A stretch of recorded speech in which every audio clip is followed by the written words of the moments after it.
Welcome to the A World of Difference podcast. I'm Lori Adams Brown, and this is a podcast for those who are different and want to make a difference.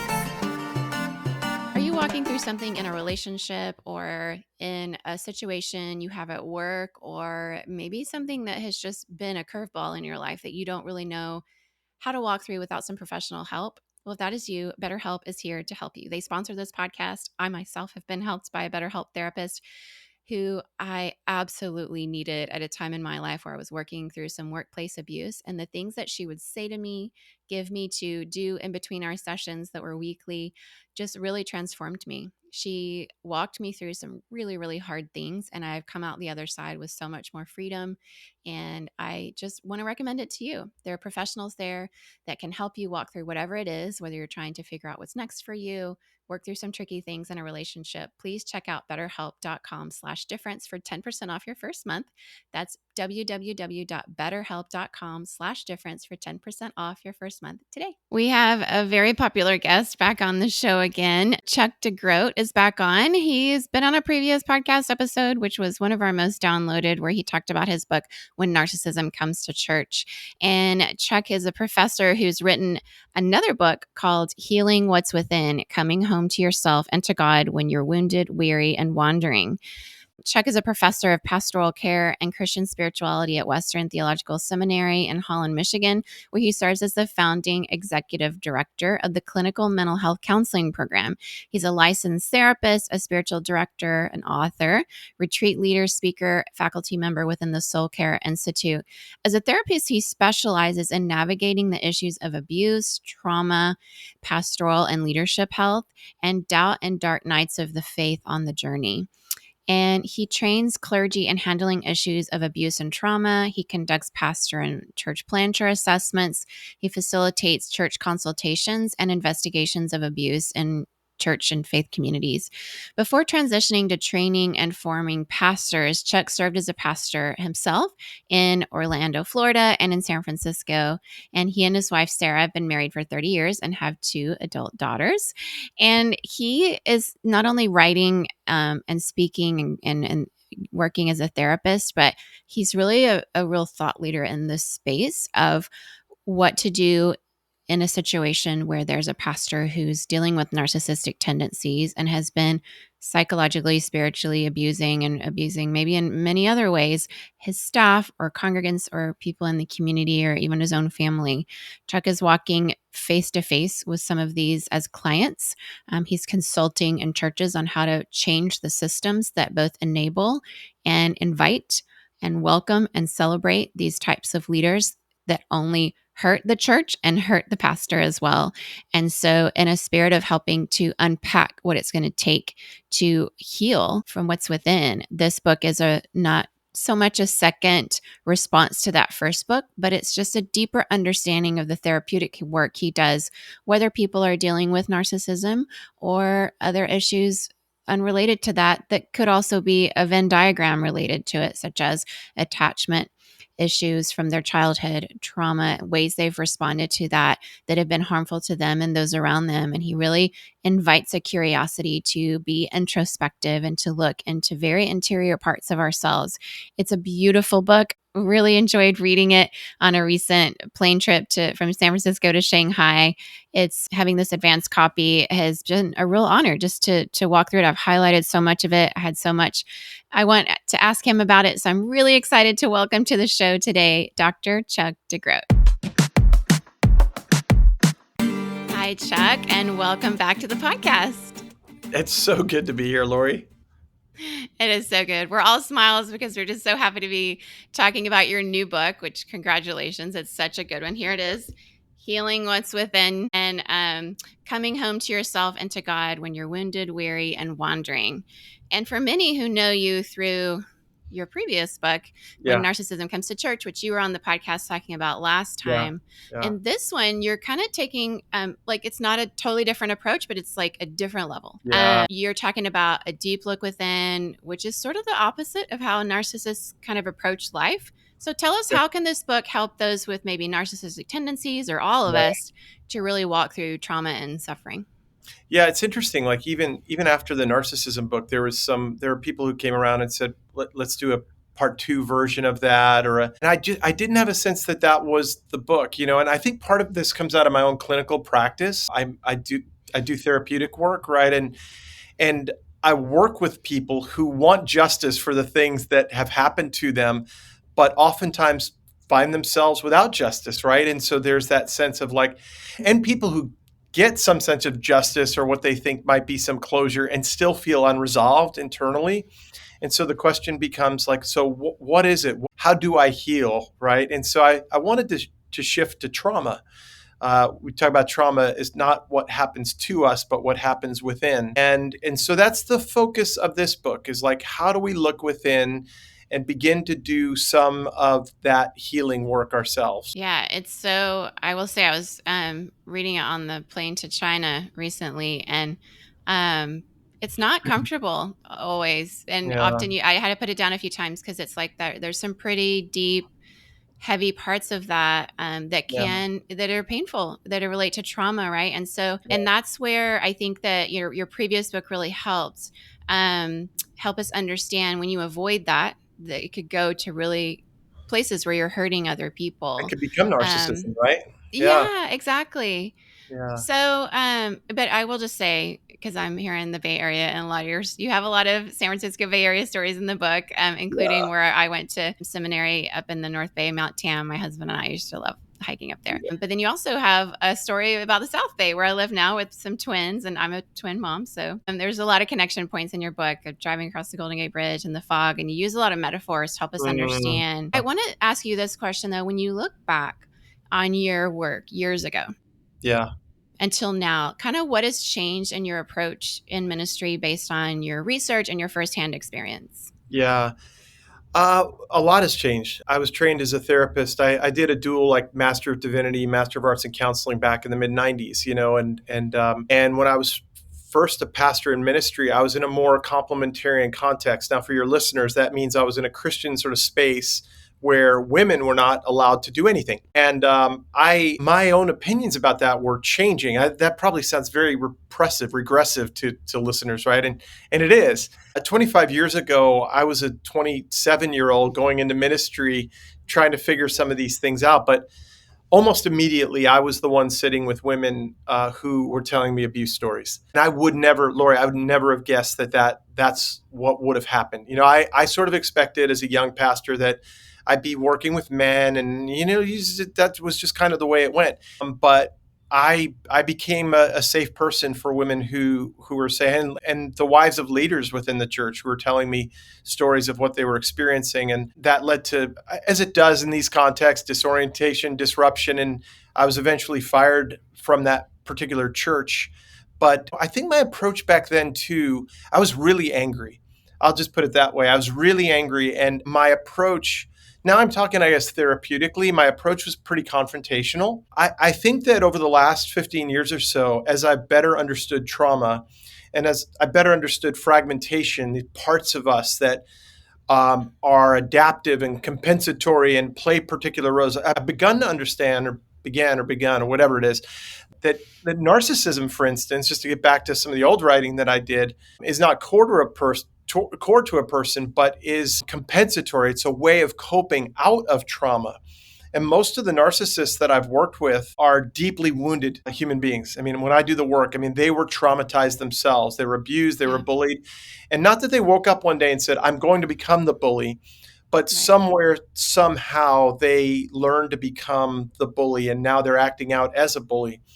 And so my understanding of trauma has helped me become a more compassionate therapist because I end up working with pastors, sometimes large church, even mega church pastors who come into this office and sit on this couch over here. And the way in, I've learned, is not through the front door with a battering ram, but through some compassion and empathy that leads them to know that I'm for them.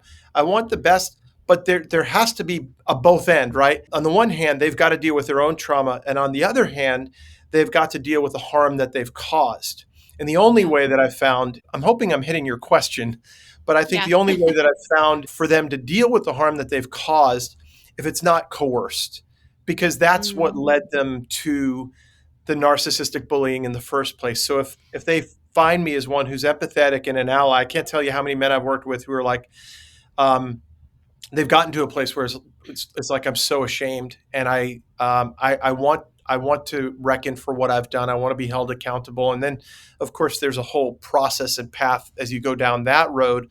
I've been doing this work for 25 years now, and for as much progress as we've made, you and I were talking a little bit beforehand, I am still utterly frustrated by how many narcissistic abusers get away with their abuse and how prevalent this is in Christian spaces, in churches, in political spaces. Even as we have an election coming up, I mean, I find myself every day wrestling with like not a little despair that this is continuing to go on in so many different spaces. Yeah, I share your frustration and concern, and I'm so grateful people like you are working in this area. It's really hard. I can't imagine how Yeah. hard, and all of us, one of the things we've talked about this in the previous podcast that we recorded together, and people listening to this know that I walked through a workplace bullying situation in a church by a pastor Hmm. here in Silicon Valley years ago. And so one of the things that would often be thrown around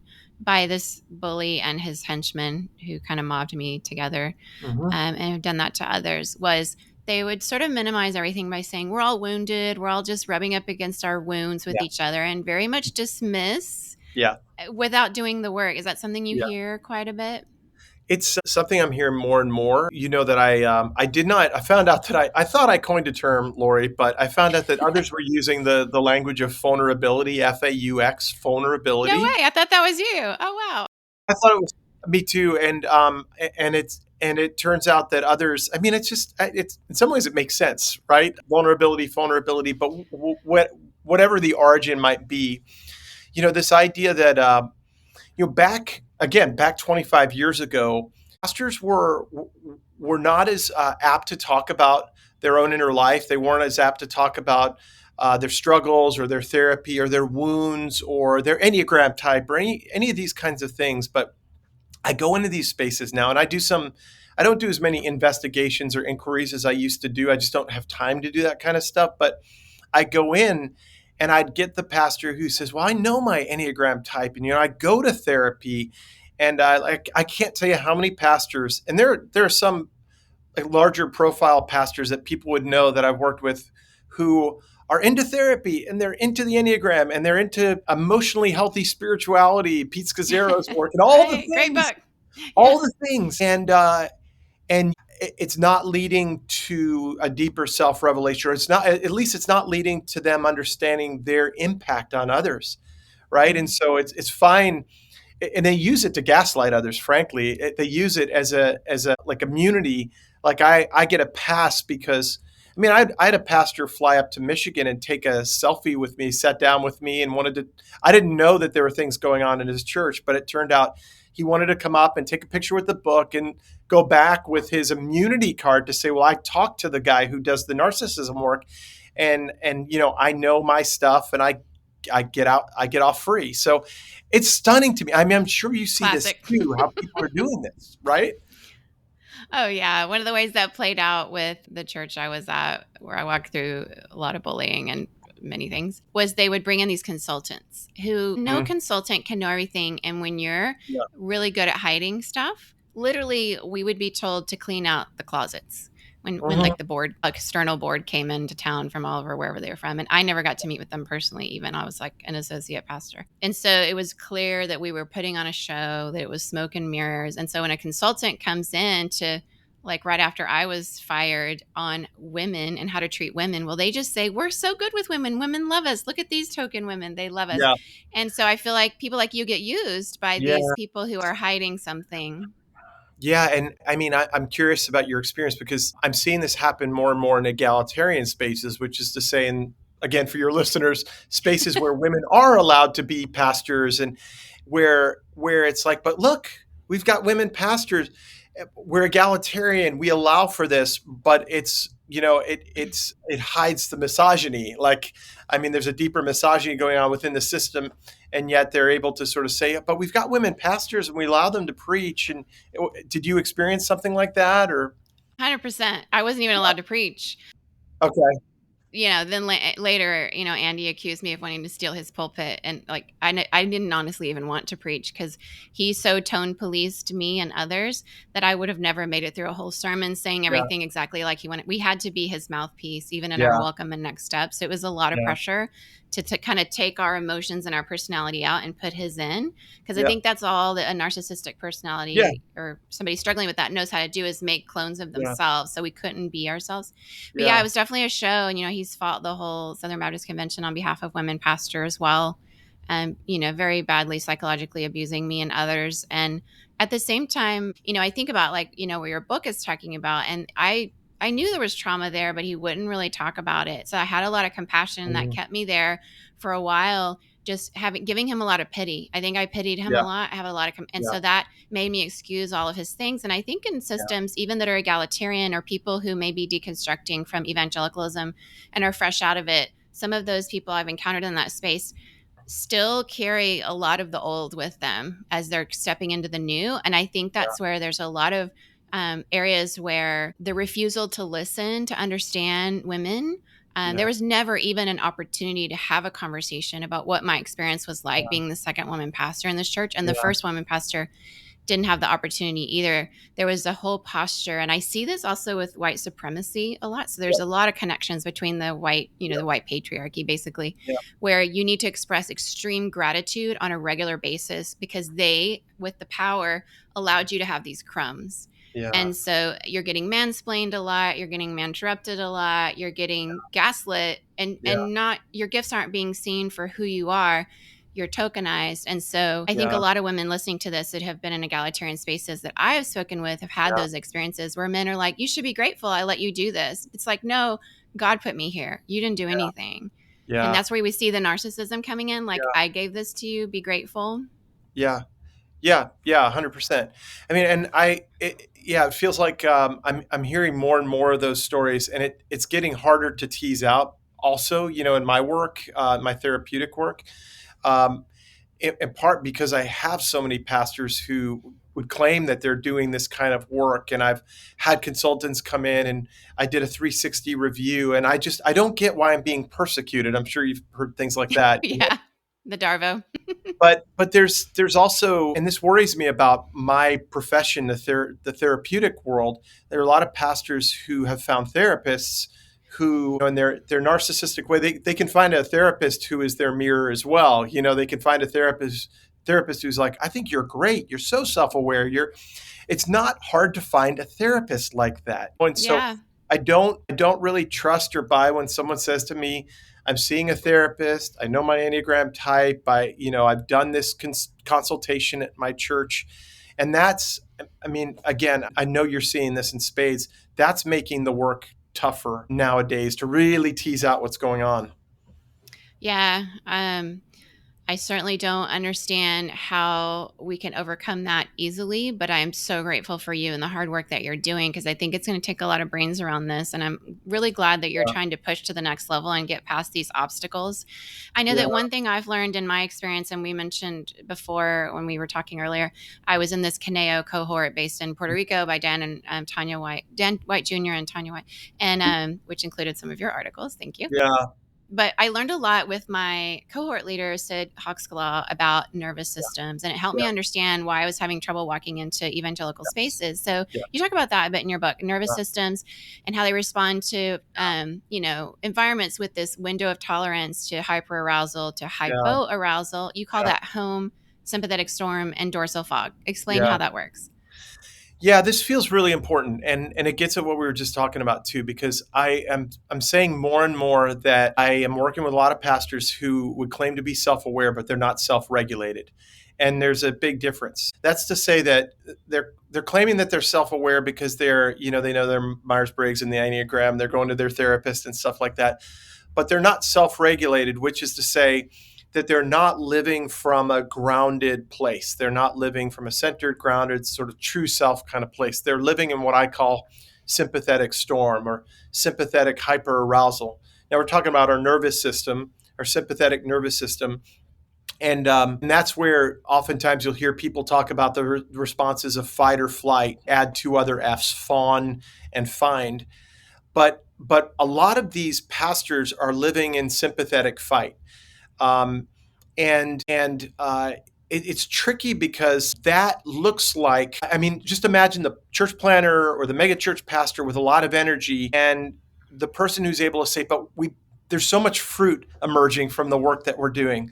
Like, I'm engaged in all these things. I've just written this book. We've got a new curriculum. We've got this discipleship program. And I'm even talking fast, trying to mirror what I see in these Yeah. pastors. Because they'll come to me and they'll say, I've got my therapist, I got this thing, but God is doing these great things.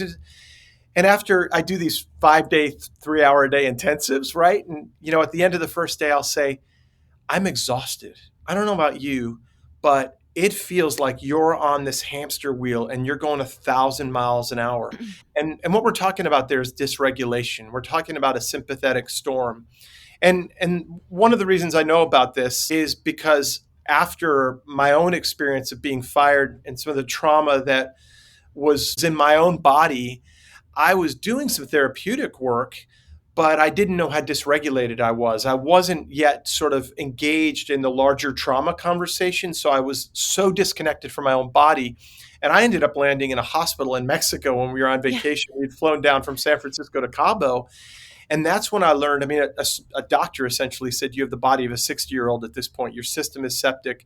And I began to understand the body keeps the score. And Chuck, you were living out of my trauma, I was living in sympathetic storm. And when I moved to the Bay Area, it was like, I'm going to prove that I'm good enough, smart enough. I'm able to do all the things that I'm asked. Like, I was going to make that the good experience to sort of reverse what I had experienced before. So I know it in my own body, Lori, what it looks like to live in this sympathetic storm. Yeah, it seems miserable. And that Yeah, dysregulated pastor on a staff can really cause so much so much. damage. Yeah, And so I know that, you walk through John Bowlby's attachment theory and the Hall's 4 attachment styles. yeah, And so wondering how, if we're considering this, theoretical pastor who has yeah, MPD, for example, and how yeah, they're learning to not inflict their wounds on their staff, but to yeah, really cultivate a psychological safety and attune yeah, to people instead. Like, how could that be yeah. different?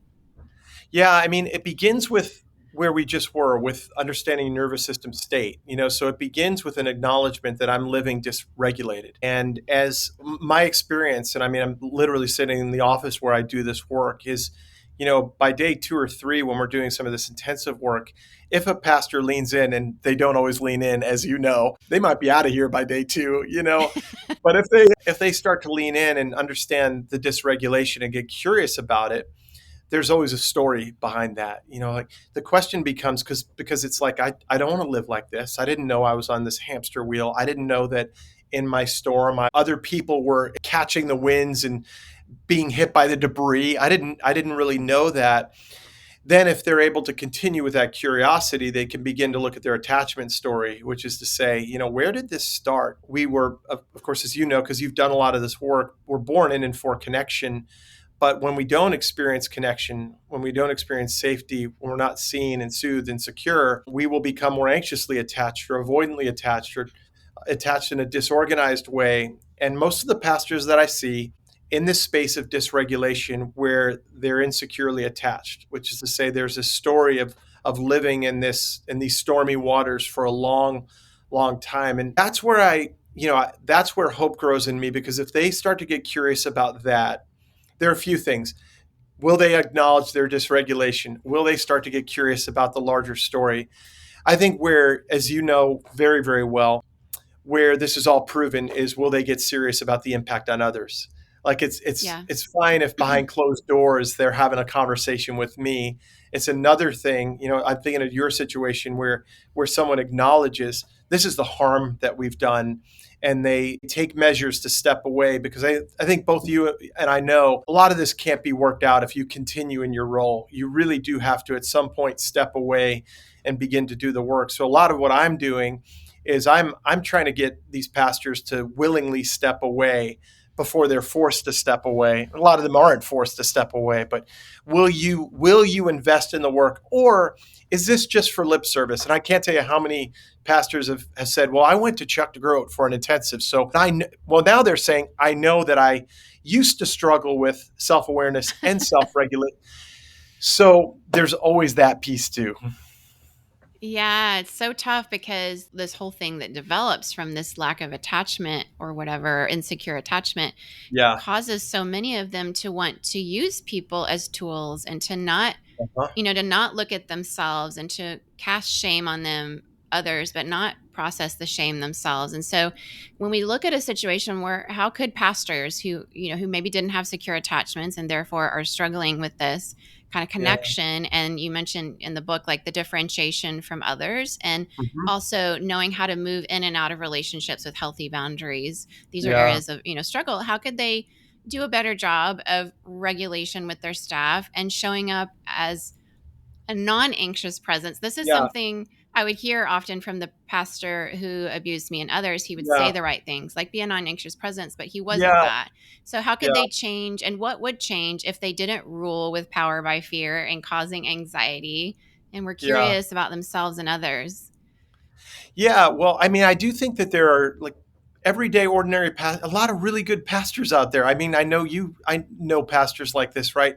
Who Yeah. are not narcissistic abusers, and but they are kind of anxious and dysregulated in their own way. And maybe it doesn't look like narcissistic bullying, but maybe it looks like a little bit of workaholism or drinking too much in the evening, whatever it translates to, right? The journey to becoming a more non-anxious presence is one that takes particular kinds of practices and relationships in your life of honesty where you can experience the kind of co-regulation and attuning in honest relationships that I think that we all need. Those honest, safe, transparent kinds of places. Like there are practices that you can engage in. I think what's tougher in the situations that you've seen and I've seen is that there often needs to be some sort of accountability for the harm that was done, right? Yeah. And I'm not saying that there shouldn't be accountability for a pastor who drinks too much or who's a workaholic. We need to look at the impact on their family and their church, and of course, but I think that when there's harm over the course of time, and those of us who work in systems,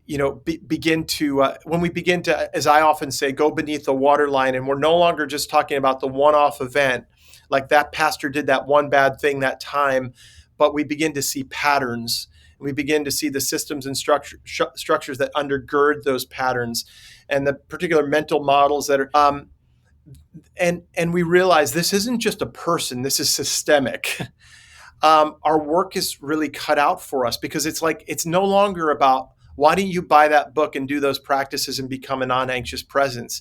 It's like the whole entire system needs to be dismantled, right? Because again, you've seen these things, I've seen these things. You get one pastor out of a system, but the system is still the system. And so this is where sometimes I do this. My clients know I do this a lot. I put my hand on my chest for my own sense of regulation because the work is just so vast. Like there's just so much work to do. And, it really takes integrity. Have worked with some churches where they're like, okay, we want to do it, whatever it takes, whether it's, getting the pastor out of here, but we want to do the deeper systemic work. We want to go below the surface, and we want to look at our history. We want to look at our patterns. We want to look at our polity and our structures. We want to better understand the mental models that we've been working with. Like we're egalitarian up here, but our mental model is misogyny, Yeah. and we want to root it all out. As you know, that's the really heavy lifting, and to do that work, we need many more people who get these kinds of things and are doing this work out there, actively doing the work. Yes, yes. Amen to that. It's going to take so many of us, and it's going to be important going into the future Yeah. because there's a lot of rubble right now, and there's a rebuilding that needs to take place at some level, and we don't want to it's like, I have tsunami relief in my background, so I have visuals of rubble. But when we rebuilt, we didn't rebuild the houses the same way. We retrofitted them for an inevitable another earthquake that would come, because this is Mm, a zone where this happens. It will happen again. And so it would not make sense to rebuild houses in the old way. We have to rebuild in the yeah. new way. And it took a lot of us, took a huge team of a lot of people and a lot of hours. And it was, but now, we've left something behind that's better and positioned for the inevitable storm. I think Yeah. one of the things that you talk about, and as other experts on this in books that I've read, there is just like something that goes on within somebody who's dealing with narcissism, where when shame enters, it's unable, or they don't have the skills to process it. And therefore, those they target seem to be the ones they put the shame onto. Yeah. How does that show up, and what should we be aware of with that? Yeah. I have a friend named Kat Wilkins. She's a colleague in the work, and she's a voice that deserves more exposure. She just did some writing, and in fact, I hosted some of it on my own website and blog, just to get her beautiful and brilliant work out there, because she's trying to tease out some of these dynamics of shame, right? Because I think when we're dealing with bullies like this, when we're dealing with narcissistic abusers, a lot of the grandiosity in the bullying comes out of a story of shame that they've compartmentalized, they've repressed, right? It's like they've pushed that off into the shadows, not necessarily consciously, right? But that's just a part of the story. And what Kat argues very, very wisely and persuasively is they end up displacing that, you're putting that shame on others, projecting that shame on others, which creates further harm and toxicity, right? They're always looking for scapegoats. They're always looking for someone to put their shame on. And so peop- there are people who are dealing with immense shame who, as a way of coping, shame others. And if you've ever been the victim of that kind of harm, you know what that feels like through their manipulation, their gaslighting. I mean, I look at where I was in 2003. I was a shell of a person. Like, I would walk into a grocery store and have a panic attack that I'd see one of the leaders of the church that I served. And I was very convinced, and I had evidence of it too, that there was sort of a campaign to make sure that Chuck was not going to be able to get a job anywhere else ever again, and you've experienced some of that too. Yep. And the word begins to get out in various ways, and I get calls from people, and so I was shamed, right? Like cast off, and that's essentially what this does. The person who has cast off his own shame, within, is now casting others off in shame. And so, do a search for Kat Wilkins, my brilliant colleague and friend, an up and coming therapist and someone who does great work in this area, to read a little bit more about that dynamic. Yeah, I follow her. She's excellent. Maybe we'll Isn't she ask her to great? come onto the show and Yeah. unpack that. Thanks. And definitely everybody follow her. She's writing some really great stuff. I think there's another part of your book that I found, you kind of reframe something for me. And I love that there are so many parts of your book like that. You quote that famous verse, Proverbs 4:23, that tells us to guard our hearts. It's the wellspring of life, Hmm. or everything flows from it, Yeah. depending on the translation. And then you kind of talk about these psychological cartographers of the self. And how Hmm. do they give us new insight into that verse? Could it mean more than what the sermons have told us? Yeah. I grew up in a tradition that where I was told that the core of me was bad, and lived with that for a long time, and talk about shame and guilt and all the other things, and was introduced to the contemplative tradition years ago. One of the reasons I love the contemplative tradition is that there are many, many women within the tradition, Yes. sort of flew beneath the radar, right? They oftentimes weren't like sanctioned leaders within the church, but they were powerful voices. I often say my favorite 16th century reformer was Saint Teresa of Avila. She's one of them, a cartographer of the soul who wrote The Interior Castle. Saint Teresa, who didn't occupy some sort of like position as bishop or something like that, but was recognized as an authority because of her wisdom, her depth. And I think that what I've learned about that is that at the core there's dignity, there's worth, and that informs my work. It even informs my work with narcissists, because as I'm doing the work, I see them as more than sum total of their behavior, or this part of them that they're living out of. There's another contemplative, a woman named Etty Hillesum, who died. She died in Auschwitz in her late 20s, but she was a contemplative in her late 20s, and she's so fascinating. But she saw, even in the guards and her captors, the image of God in them, which is astounding to me. Like, I can't Yeah. imagine that, right? And so that informs my work in pretty deep and profound ways. Yeah, it's so beautiful, and in so many ways it was kind of framed for me in a lot of the evangelical space I was in as an adult, I would say. that it was like a purity culture verse. It was a verse Mhm. used for men to not lust after women and therefore, you know, Oh, the go guard your hearts first for the yes. And there's okay. so I much see more where you're to going with it. it. Yeah, I totally Yeah, see where there's you're going with so that. much more there. And Yeah, it's like, wow, you really missed a huge thing by just, I don't know, cheapening it in that way that it's so yeah, much deep. I mean, it's basically the core of your book. Like you've written a whole yeah. book, basically, right? Yeah, of the about the goodness of the heart, right? But there's so much Yeah. suspicion, right? I think in those spaces. That's why I love the Lady Julian of Norwich's and the Hildegard of Bingen's and the Teresa of Avila's, and because I think particularly the women cartographers of the souls, I've called them, they ennoble the body. And I think men, and particularly in these evangelical spaces, are taught from a very early age to be afraid of their own bodies, women's bodies, Yeah. and so they live in fear and shame. So yeah, obviously that's a big part of what I'm writing about too. How do we rediscover the goodness of our own hearts and desires as well?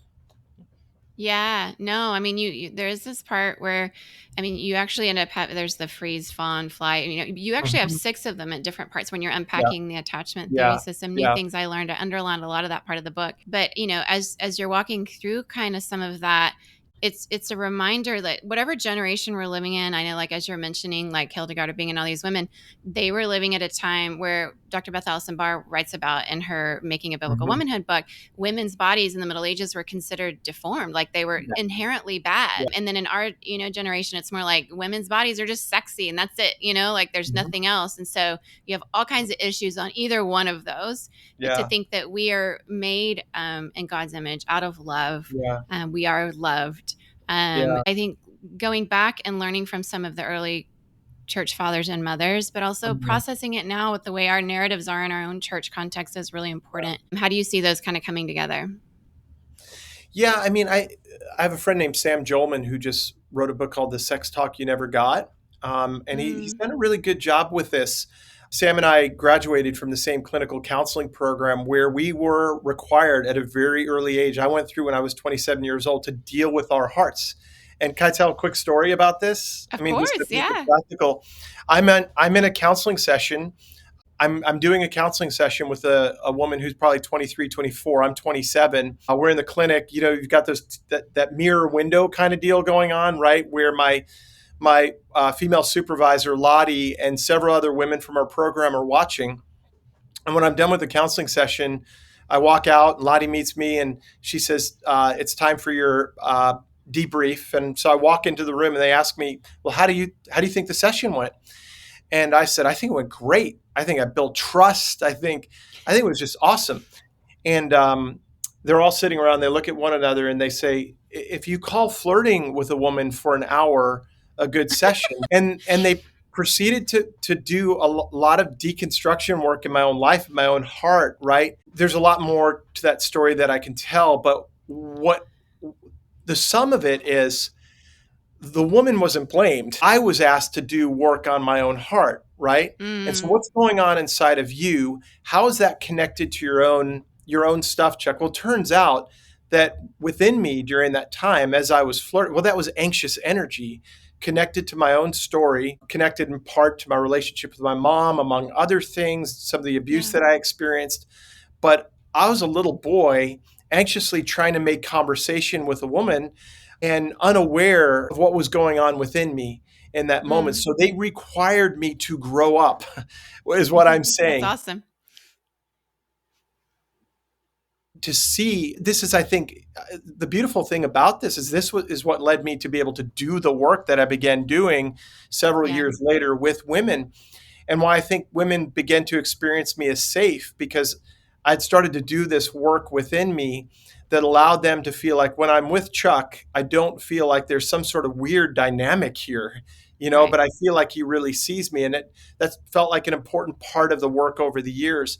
But oftentimes it takes men doing that deeper work. And I just think so few of us do it. It's so much easier to sort of blame the woman who is immodest and isn't dressed appropriately or whatever the case may be, right? Yeah. Or is breathing, basically. It's breathing. It just showed She's up. just there. Yeah, is in the Yeah, room. exactly. Yeah, Yeah. No, man, that's such a beautiful story. And it's so encouraging because I don't know a story like that, like what you just told. And yeah, my experience is either men know how to treat women or they don't. But the ones who don't tend to not do the work. And it's a yeah, barrier for them and their, ministry. It's a barrier for how they're going to help women because that's half the yeah, church at least. yeah, And then I think both in just regular workplace and in the church, a lot of the targets of bullying are women and for a yeah, variety of reasons, but because of the way our social hierarchy works and yeah, expectations of workplace, whether it's ministry or not. And so that's why that work is so important. Women are dealing with enough as it is, and yeah. to have that extra layer of having to be hyper vigilant about Mhm. what they wear or how they look or how they breathe or how they speak or whatever. It's up to men to do that work so that women can Yeah, feel safe in churches and in workplaces. So thank you for this book, Healing What's yeah. Within. I really hope you get a lot of pre-orders. Everybody go pre-order this now. We're going to put a link in the show notes. I'm going to have you answer another question for our difference maker community on Patreon as an exclusive, but I just want to give you one last chance to say anything that you want our listeners to hear on the regular podcast. I'm just grateful to be with you. I feel like we were talking beforehand that I wish I lived in the Bay Area still and hang out with you and Jason. I feel like we're kindred spirits, and I was reflecting yesterday on some of the work that I do and the work that you do and those of us do in these various spaces, and I think we complement one another in this work that we're doing. We need people. I do some of the therapeutic work, inquiries here and there, but we need people in a variety of different spaces nowadays speaking to these things and bringing light to darkness, right? And so, thank you for the voice that you have in the podcast and all that you do, Lori. Chuck, I appreciate you so much. Everybody, if you haven't listened to the previous episode with him, go listen to that now. We'll also link that one because that book is incredible. And both of these books are so helpful to many of us who are trying to make a difference in this space. Thank you so much for your time. And how can people find you? Make sure you let them know. Yeah, chuckdegroat.net is the website. Social media, X and the other. I'm not on TikTok. I'm 54 now. I can't do TikTok, but I'm on most of the social media spaces. I hate TikTok. Oddly enough, it was banned when I was in China. I thought that was the one social media that would be there, but they only have the Chinese version available, which Oh, was like, of course. Yeah. Anyway, everybody go find Chuck on his website and follow his writing and his work. It's beautiful. Thank you so much for being on today, Chuck. thanks. Well, I hope that you came away from this conversation, one, wanting to pre order this book, Healing What's Within, Coming Home to Yourself and to God When You're Wounded, Weary, and Wandering by none other than Dr. Chuck DeGroat, but also that it spurred up some curiosity in yourself. Because when we go around the world and things happen, trauma is not something we can control. We all respond to it differently. And we also can't control the childhood we were put into, but we can control whether we heal. We can control whether we are willing to get curious. And he not only writes this book very vulnerably, showing us some of the shameful parts of his own choices and experiences and thoughts and the way he has processed some things in life, but he's also showing us the hope of what it's been like for him to work through some of that and why this matters to him. I think that in the conversation today, what I came away with is that I think he has hope because he's seen change in himself and his own attachment and how he's responded to that with tools of, what he said his daughters call meditation. So if you check out our Patreon episode where I ask him to go a little bit deeper into a story that's really insightful and so vulnerable, I hope that you check that out at patreon.com/a world of difference. But he goes into, experience where something happened when one of his oldest daughter, Emma, was a baby, and also some things he processes as how he parented her and how to change and how his change, that working on himself, healing himself, helped him become a better parent, a better therapist, better in ministry, and better probably in all his relationships, I would expect. So, and it's allowed him to go through that journey and know how to help others as well. And I'm going to read a part of his book. Where even though this is an advanced copy, things can somewhat change in the final copy. But his words here in this version says, "But sometimes within minutes of my alarm sounding, I can feel the stirring of restlessness within, the foreboding sense that there is too much to do and that I'm not up to it all at all. The lies that God doesn't care and that I'm not enough." I don't know if you can relate to that. if you believe in God, or even if you just believe in some version of a divine power, or even if you don't believe in any of that, I think many of us can relate to not feeling up to it all and to not knowing how you're going to make it through.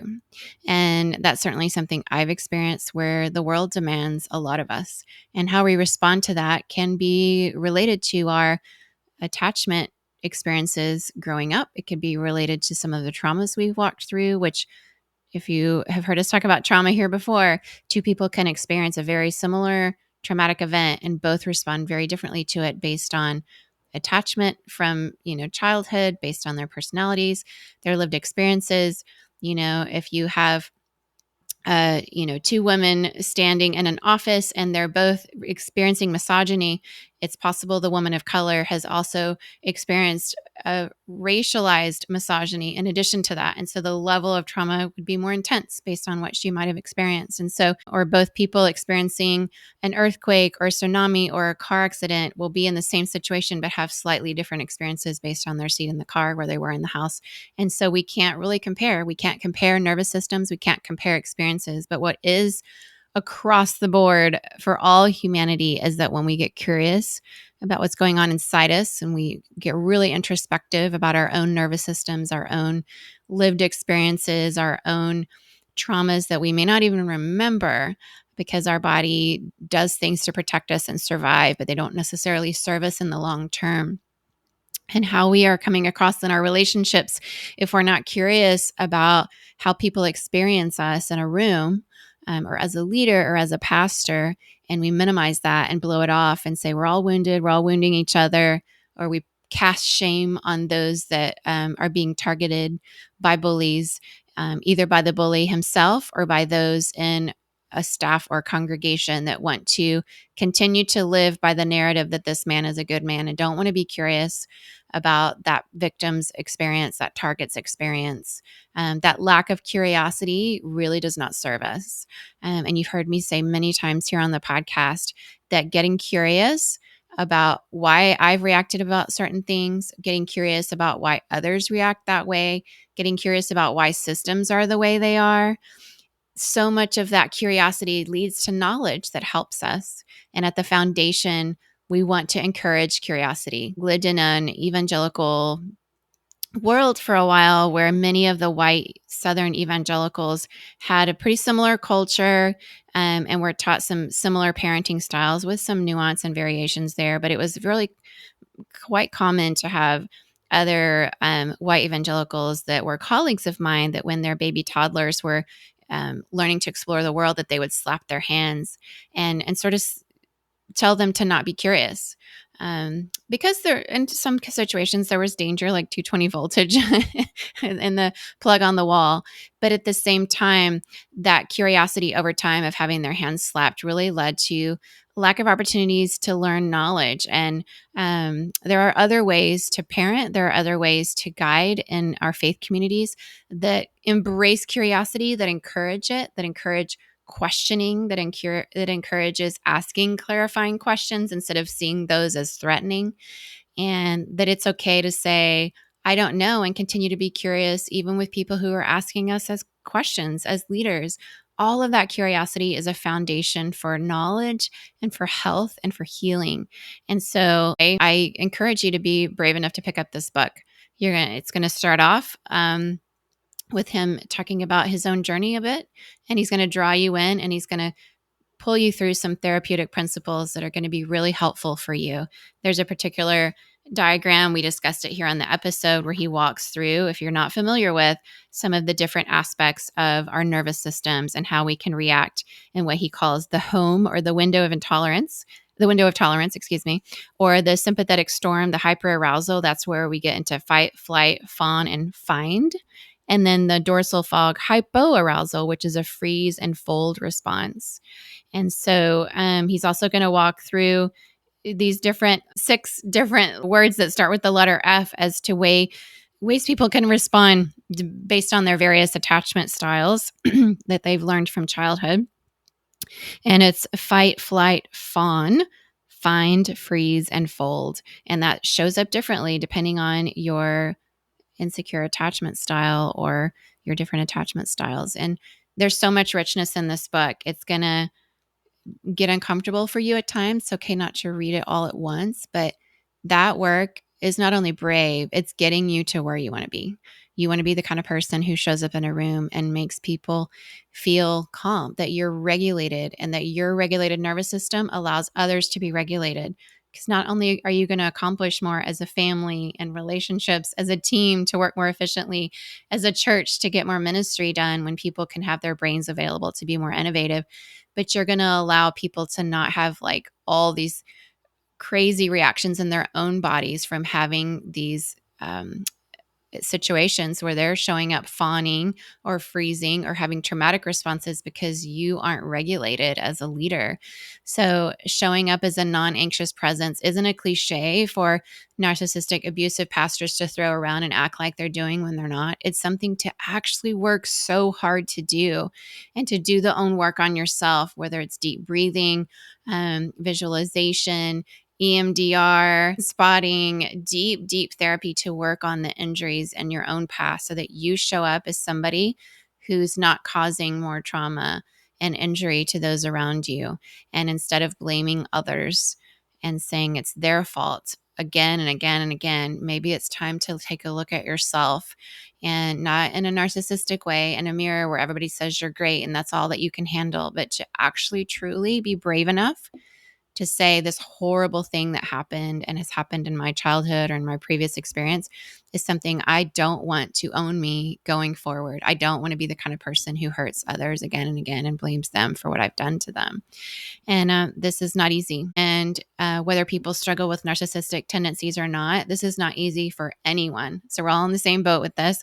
Whatever your struggles are, whatever you've been through, whatever traumas you've experienced, or whatever your childhood was like, this is a book that you can find tools and handles to work through, to walk through healing going forward. There's even at the end of every chapter, there's some questions and extra resources he gives. He recommends other reading, which I love because I'm a big book nerd and reader. As we all know, we have a lot of authors here on the podcast, and I get sent a lot of books by different people, advanced copies that I get to read, and I absolutely love that. And I love promoting good books out there.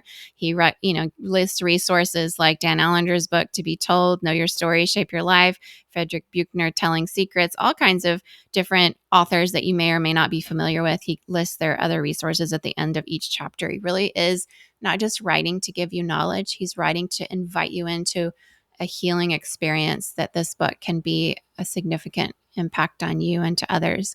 So pre-order it for a friend and send it to them. Gift it to people that you know that really could use this tool. And it's the kind of thing that when you see a resource this valuable, you want as many people as possible to have access to it. Chuck is somebody who has done deep work and invites you into doing that for yourself. You deserve to heal. You deserve to be free. You deserve to not live in the past. You deserve to know that you're here and you're now and it's safe, and you don't have to react to people around you like that and hurt them too.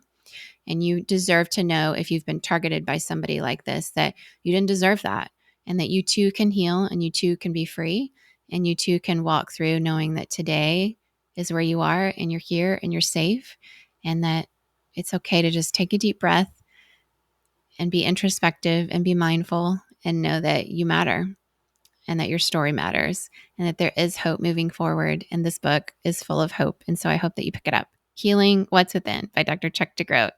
Thank you so much for listening. Please check out the patreon.com/a world of difference exclusive episode that'll be coming out soon. If you join today, you won't miss it. You'll get it in your email when it comes out. And so just join us there in that difference maker community and keep making a difference wherever you are.